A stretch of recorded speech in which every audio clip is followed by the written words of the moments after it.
Conclusions. National security issues. 1.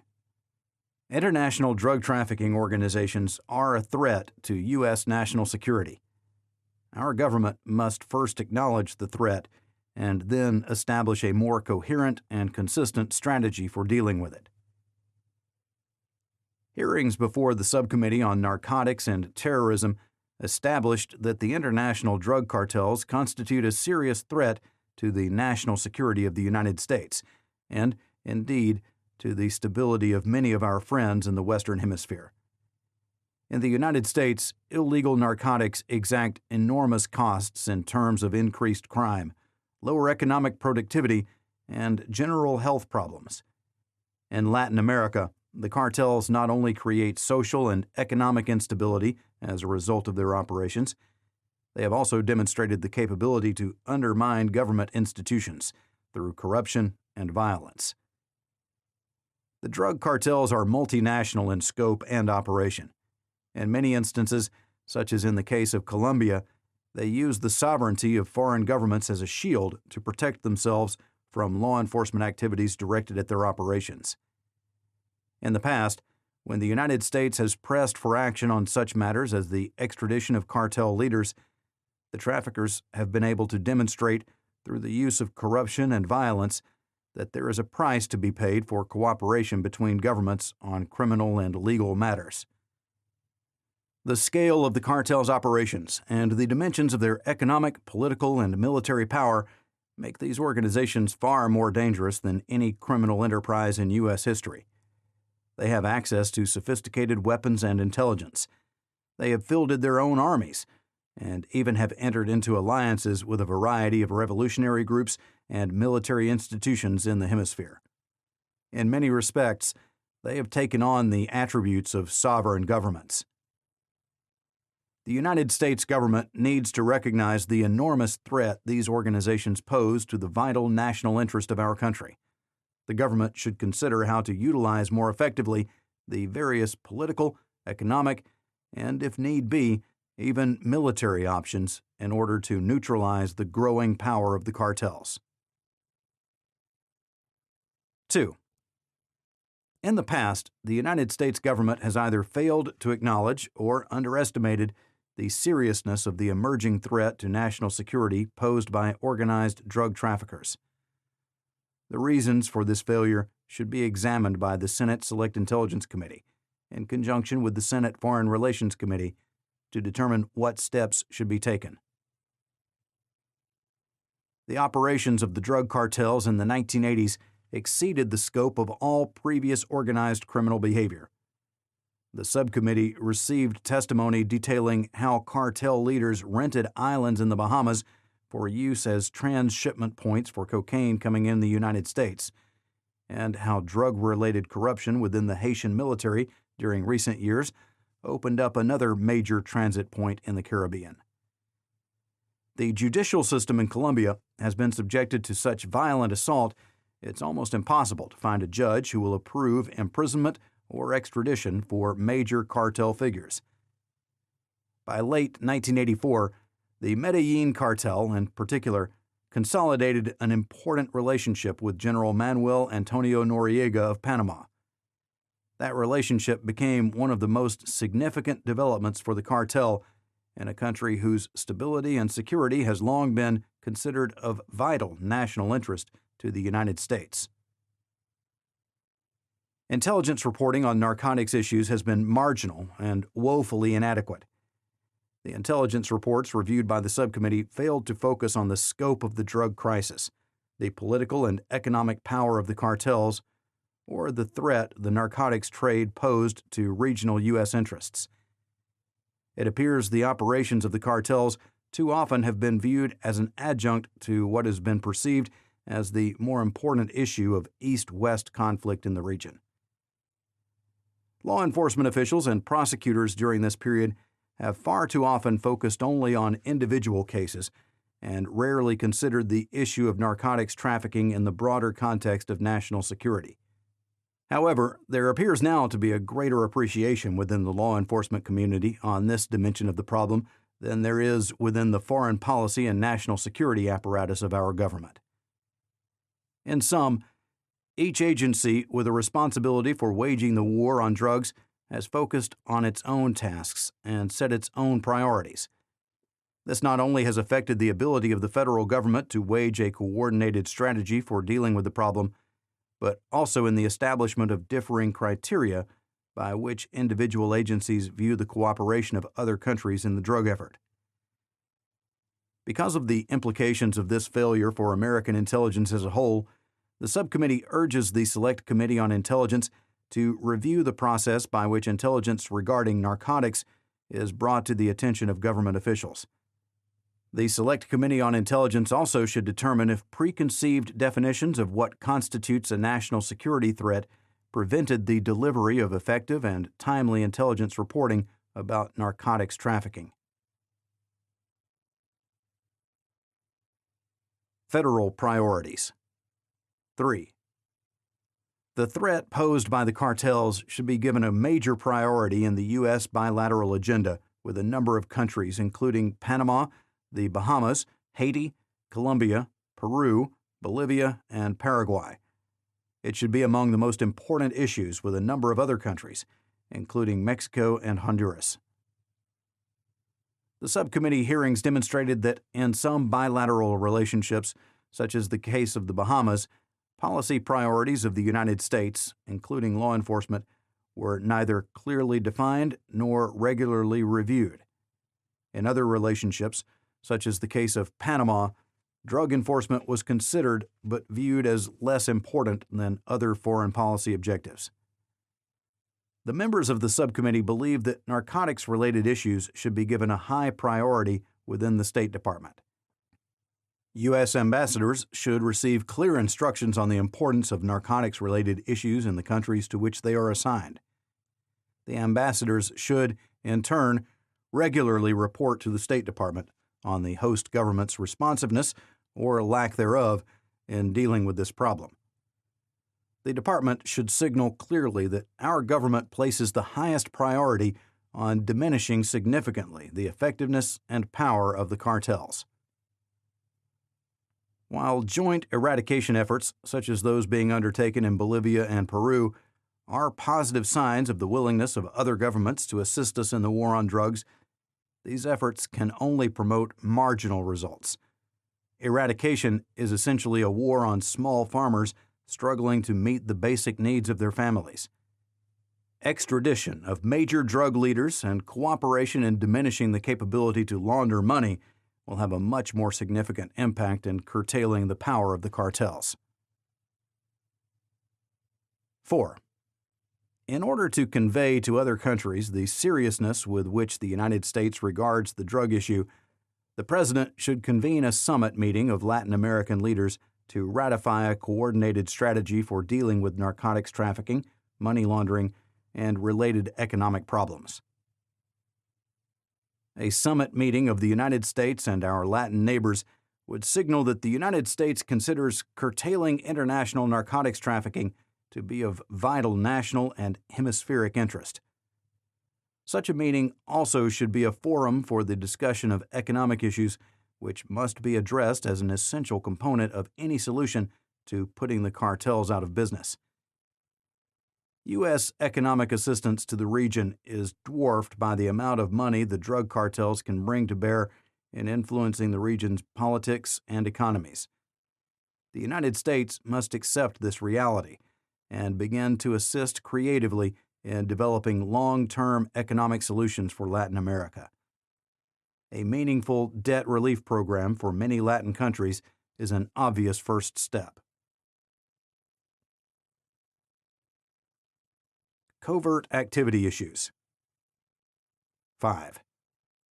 The war in Central America contributed to weakening an already inadequate law enforcement capability, which was exploited easily by a variety of mercenaries, pilots, and cartel members involved in drug smuggling. In several cases, drug smugglers were hired by Contra organizations to move Contra supplies. In addition, individual Contras accepted weapons, money, and equipment from drug smugglers. The subcommittee did not find evidence that the Contra leadership participated directly in narcotics smuggling in support of their war against the Sandinistas, although the largest Contra organization, the FDN, did move Contra funds through a narcotics trafficking enterprise and money laundering operation. There was, moreover, substantial evidence of drug smuggling through the war zones on the part of individual Contras, pilots who flew supplies, mercenaries who worked for the Contras, and Contra supporters throughout the region. There is also evidence on the record that U.S. officials involved in assisting the Contras knew that drug smugglers were exploiting the clandestine infrastructure established to support the war, and that Contras were receiving assistance derived from drug trafficking. Instead of reporting these individuals to the appropriate law enforcement agencies, it appears that some officials may have turned a blind eye to these activities. 6. There are serious questions as to whether or not U.S. officials involved in Central America failed to address the drug issue for fear of jeopardizing the war effort against Nicaragua. The subcommittee received testimony from a number of individuals who asserted that the U.S. government failed to address the drug problem because to do so might have interfered with the war in Nicaragua. Serious questions have been raised as why our government waited so long to deal with the Noriega problem in Panama. The Berry SEAL sting operation directed at officials of the Sandinista government in Managua was prematurely announced publicly by U.S. government officials, shortly before a crucial congressional vote on Contra aid, therefore jeopardizing an ongoing DEA investigation. There are also serious allegations surrounding the case of General Bueso Rosa, a former Honduran military officer involved in an assassination plot funded by money from the sale of cocaine in the U.S. against President Suazo Cordoba. A number of U.S. government officials intervened in the case of Bueso Rosa, who ultimately received a light sentence in a minimum security facility for his role in this episode. The subcommittee urges both the Senate Select Committee on Intelligence and the Senate Judiciary Committees to investigate these episodes to determine if they had a deleterious effect on the war on drugs.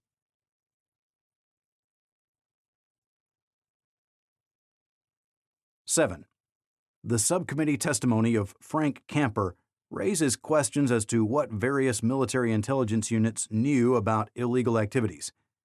The testimony also raises questions as to whether or not military intelligence was involved in improper domestic operations. The Senate Select Committee on Intelligence should review the testimony and consider whether remedial legislation may be necessary. Frank Camper testified that he had reported violations of the Neutrality Act to U.S. military intelligence agents. There is a question as to whether or not these reports were forwarded to appropriate law enforcement agencies. Camper also testified to a number of unauthorized operations which were developed at his Recondo mercenary training camp in Dolomite, Alabama. He maintained these operations were reported to military intelligence, which allegedly did not interfere with their implementation. The subcommittee found it difficult to assess the Camper testimony. Nevertheless, in light of the serious questions raised by his statements, the subcommittee believes the Senate Select Committee on Intelligence should investigate how the Camper case was handled and whether actions of military intelligence were appropriate. Law enforcement issues. 8. A primary focus of the U.S. drug effort must be on the major narcotics trafficking organizations located in foreign havens. Law enforcement efforts concentrated on the pusher in the streets, the distributor in the U.S., and interdiction at our border have failed to stem the flow of drugs pouring into this country. In recent years, the public has witnessed announcements by federal, state, and local authorities of record drug seizures and arrests of major distribution organizations in the United States. Yet, more cocaine than ever before is flooding our streets, as evidenced by the continued decline in the price per kilo and the frightening increase in drug-related violence in the U.S. The current strategy is failing to stem the narcotics tide because law enforcement authorities are focused on the least vulnerable level of the cartel's operations: the pushers and the distributors. When drug salesmen and distributors are arrested, they are replaced immediately without serious disruption to the overall operations of the cartels themselves. Witnesses have compared stopping drugs at the border to futile attempts at plugging a funnel at the wide end. In addition, many law enforcement officials doubt whether the current efforts to deploy high-tech equipment and interdiction efforts will produce meaningful results. While the United States must continue to develop and implement a strategy for interdiction, the most significant portion of the federal effort should focus on denying the drug cartels comfortable foreign havens where they are protected by private armies and corrupt government officials. Senate advice and consent to the ratification of a number of mutual legal assistance treaties would not only send a strong signal as to the seriousness with which the U.S. is waging the war on drugs, it would also enable us to deal more effectively on extradition and money laundering, where the cartels are most vulnerable. In addition, pursuant to the Omnibus Drug Act of 1986, the Congress provided the administration with a range of sanctions to apply to foreign governments which harbor drug traffickers, export narcotics, or facilitate the laundering of drug money. However, the Congress did not clearly draft language which creates standards by which the administration can measure the full cooperation of other countries. The result has been that the administration has consistently argued against decertification for such countries as Mexico and the Bahamas. While sanctions pursuant to the certification process will not end foreign official corruption, they would send a strong signal of U.S. concern and seriousness.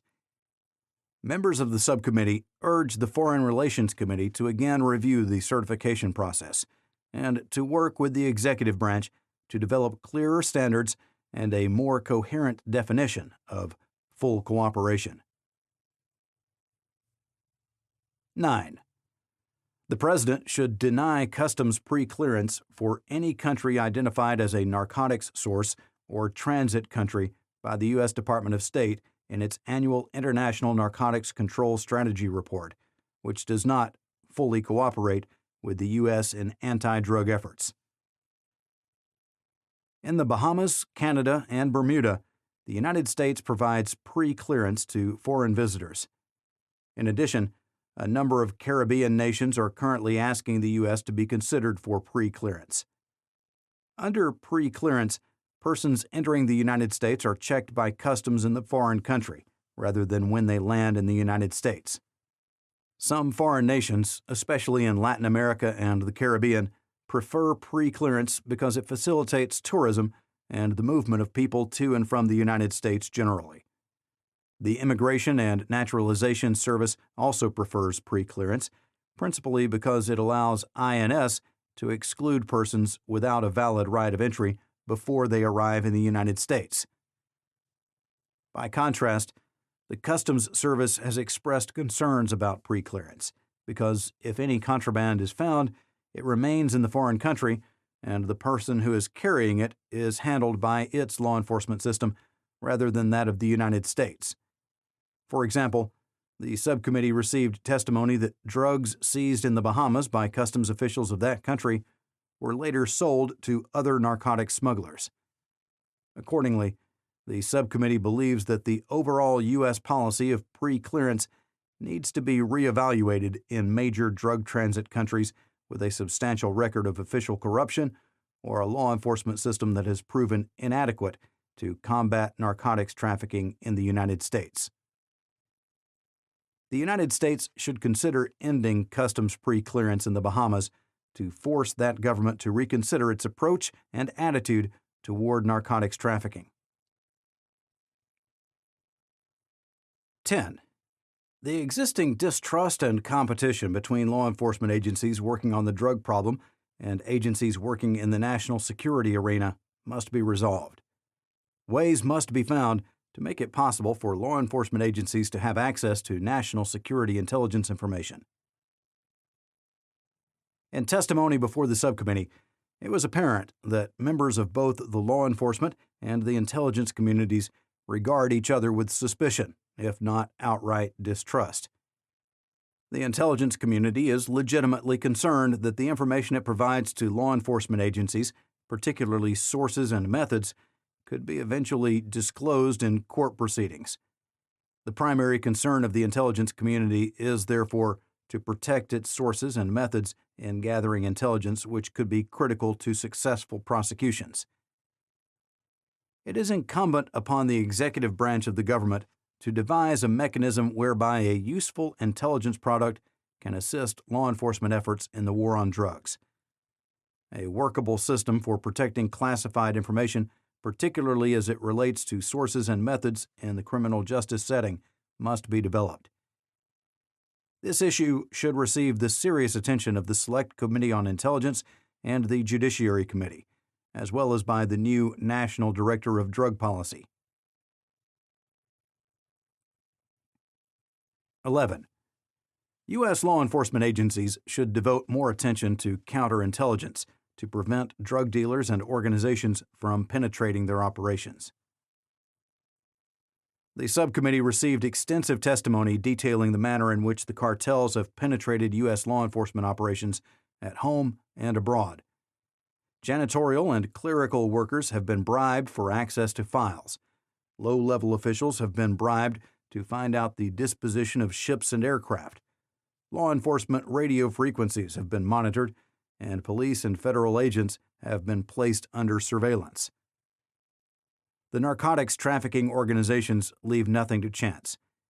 They have hired former law enforcement officials, including police investigators, former federal agents, and former prosecutors who now work as private detectives or private lawyers for the cartels. Not only does this give the cartels access to the identity of informants, but also access to significant intelligence on the law enforcement assets directed at their operations. As with any threat to the security of the United States, the war against the drug cartels must rely heavily on the use of intelligence and counterintelligence. Intelligence gathering and investigative efforts that are compromised easily place our law enforcement agencies in a virtually unwinnable situation in this war. One of the first tasks of the new National Director of Drug Policy should be to take the steps necessary to remedy this situation. A strong counterintelligence capability must be developed as a means of reversing the serious compromise of our law enforcement efforts. 12. Individuals who represent themselves as working for the CIA or other national security agencies of the United States government, and who in fact do not, should be promptly prosecuted to the full extent of the law. Misrepresenting oneself as a U.S. government official is normally not considered to be a major crime. However, during the course of this investigation, the subcommittee found that many individuals who became involved in gun running, Neutrality Act violations, and even supporting narcotics trafficking did so because they were told that their actions were either on the behalf of or sanctioned by the U.S. government. Given the number of individuals involved in Central America who were by turns engaged in activities which were legal, illegal, official, or unofficial, the proposition that some criminal behavior was officially sanctioned is not surprising.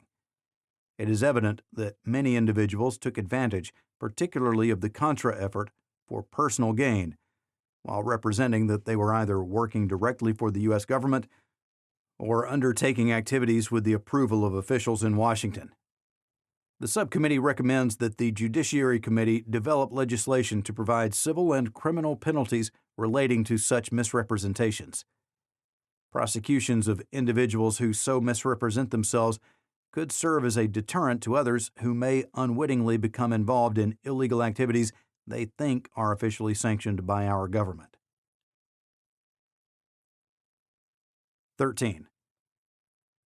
The State Department should make a special effort to control multiple entry visas from countries which are major transit countries or which harbor drug traffickers. Witnesses told the subcommittee that one of the most effective ways for controlling drug traffickers is to deny their access to multiple entry visas into the United States. There is not a legitimate reason for the United States to allow anyone suspected of working with drug organizations to enter and exit freely from the United States. An example cited in the testimony is Lionel Woolley, a Haitian national who allegedly controls the Tonton Macoute organization in Miami and who is viewed as a major player in the Haitian cocaine distribution network in southern Florida. The State Department should, therefore, re-examine the issuance of visas to foreign nationals with suspected connections to the drug trade, and in cooperation with the Department of Justice, seek the deportation of such individuals. 14. The Federal Aviation Administration should undertake a major effort to inspect the hundreds of substandard aircraft, many of which are used for smuggling illegal narcotics, which are located throughout the United States.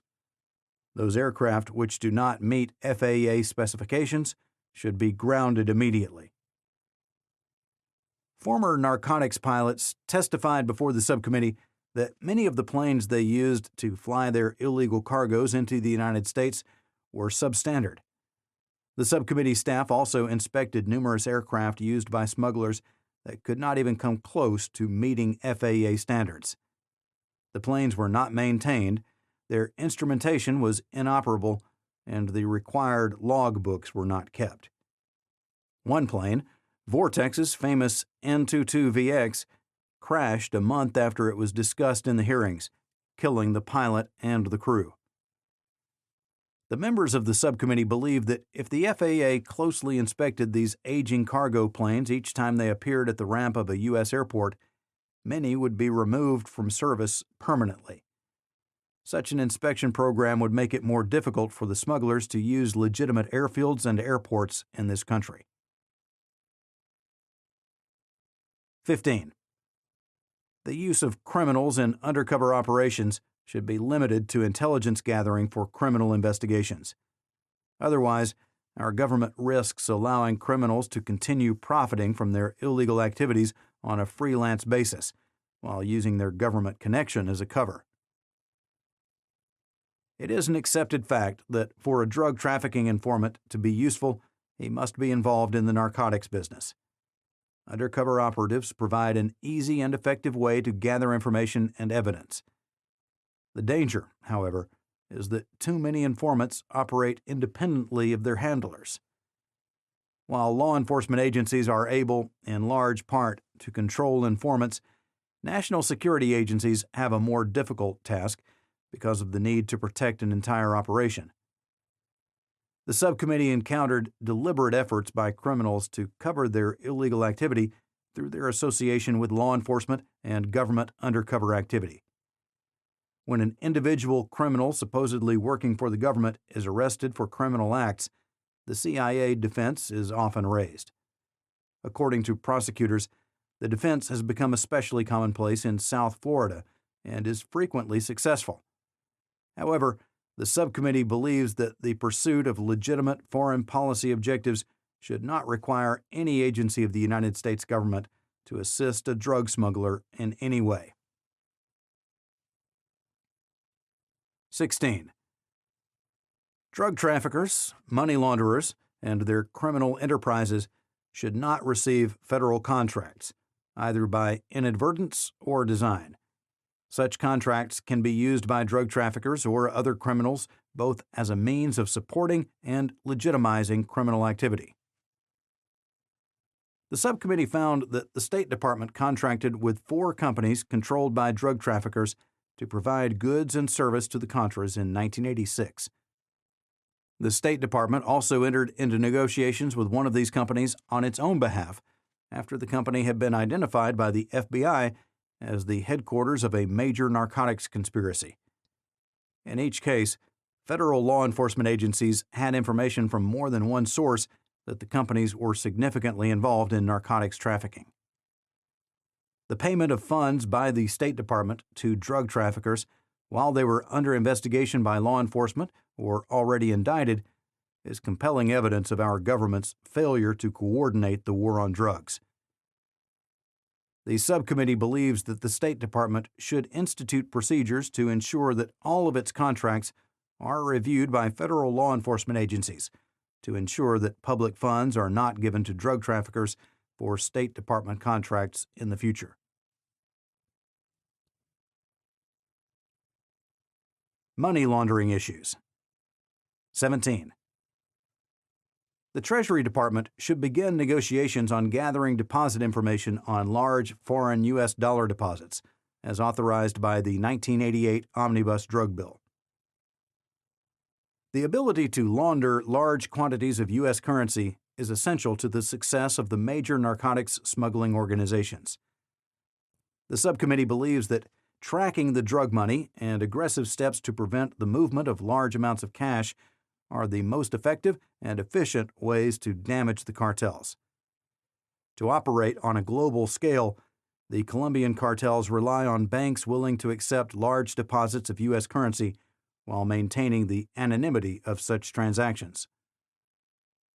The 1988 Omnibus Drug Bill calls for negotiations with foreign governments to require foreign banks that accept U.S. dollars to record depositor information. Banks in the United States must not only record such information, they must report it to the Treasury. The subcommittee recommends that the President instruct the Secretary of the Treasury to pursue expeditiously and seriously these negotiations. 18. The United States must take the lead in promoting international anti-money laundering regimes and regulations. Money laundering is a global problem of enormous dimensions. However, few of our allies have laws which make money laundering a crime. Just as the United States has taken the lead in the development of international organizations such as GATT to govern trade and World Administrative Telephone and Telegraph Conference, WATC, and Intelsat in telecommunications, the subcommittee believes that the United States must persist in pressing for international money laundering control laws. Late last year, the United States became a signatory to the Vienna Convention, which eliminates bank secrecy as grounds for refusing requests for information about financial transactions related to narcotics activity. The convention obligated parties to take measures making money laundering a criminal offense and to enact laws for the identification, tracing, seizing, and forfeiture of proceeds of narcotics trafficking and money laundering.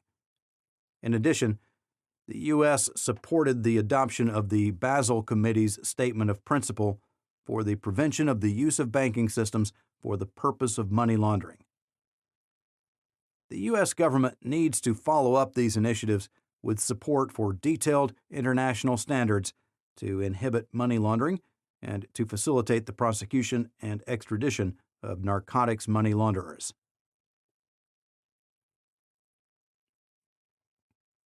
Personnel issues. 19. Narcotics law enforcement often takes a back seat to other diplomatic and national security priorities. This is due, in part, because the relevant agencies have little regard for the people working on the drug problem. Foreign service and career officers in the intelligence community have told the subcommittee that working on drug issues can be detrimental to even the most promising of careers. In fact, young Foreign Service officers are told by their career advisors that working on as few as 2 drug assignments can lead to exclusion from consideration for promotion. One reason that some government officials may not take the drug issue as seriously as other issues is that those with the skills and qualifications are not rewarded over the course of a career. This attitude within the personnel system must change in order to attract motivated and competent people into the narcotics policy area. Only then will the narcotics issue receive the attention it deserves within the various government agencies. 20. To encourage the most talented and experienced personnel to remain on the job, the federal government must raise the salaries of senior prosecutors and investigators and create special senior positions. The present federal pay scales make it almost impossible for the government to keep its best senior prosecutors. Private practice opportunities offer 3 times the federal salary and benefits. Private sector working conditions, including clerical and research support and benefits, are generally far better. Obviously, the federal government cannot meet the private sector pay scale. The gap in salaries, however, has grown far too wide to permit top people from seriously considering a government career. Similarly, law enforcement agencies encourage early retirement for skilled investigators who do not move into senior management jobs. For the most part, these investigators collect their pension and then earn twice their salary working as private detectives. Consideration should be given to creating a non-management career path to encourage the retention of especially competent investigators. 22. The Senate Judiciary Committee should consider prohibiting anyone who has held a policy position on the narcotics issue for the U.S. government from working as a registered agent or lobbyist on that issue for a foreign government. Foreign governments, such as the Bahamas, have sought to improve their image in the United States and to prevent U.S. action against them for their failure to address narcotics issues. A number of foreign governments have hired former officials who have had responsibility for drug issues in the U.S. legislative or executive branches. The subcommittee learned of situations where these former officials represented their clients on drug issues in meetings with current U.S. government officials. If the drug issue is taken seriously as a national security matter, the people who worked on the issue inside the American government and know our law enforcement strategies should not be able to market that knowledge to governments that are working directly with drug traffickers. Neutrality Act. 23. Private citizens should not be permitted to mount expeditions from the United States against foreign governments without formal U.S. government approval in advance and prompt notice to law enforcement. As presently worded, a violation of the Neutrality Act is defined as action taken against foreign governments at peace with the United States. Nevertheless, a variety of private persons became involved in supporting U.S. policy regarding the Contras, in some cases while engaging in non-approved criminal activity.